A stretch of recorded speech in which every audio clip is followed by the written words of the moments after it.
Magluto naman tayo ngayon ng adobong pusit. Ayan, napakasariwa po yan. Ayan, na-slice na po natin. Ayan po. At yun, nakapag-ready na tayo ng apoy. At maglagay na po tayo ng mantika. At ito po yung mga gagamitin po natin sa pagluto po ng adobong pusit. Bali, ayan po, pinagsabay ko na po ang paggisa sa mga lamas na ito.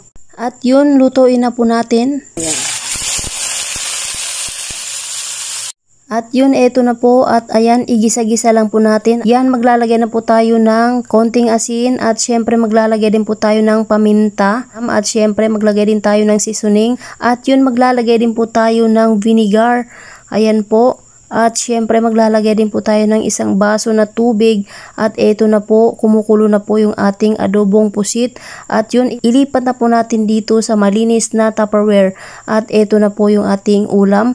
Ayan, adobong pusit. At ayun, luto na po. Syempre, ito po yung aming titimplahin. Ayan, orange mango. At syempre maglalagay din po tayo ng ice. I-mix lang po natin. At syempre, luto na din po yung aming kanin at ayan po yung ulam po namin. At yun, ito po yung kakainin po namin. Ayan, kain po tayo.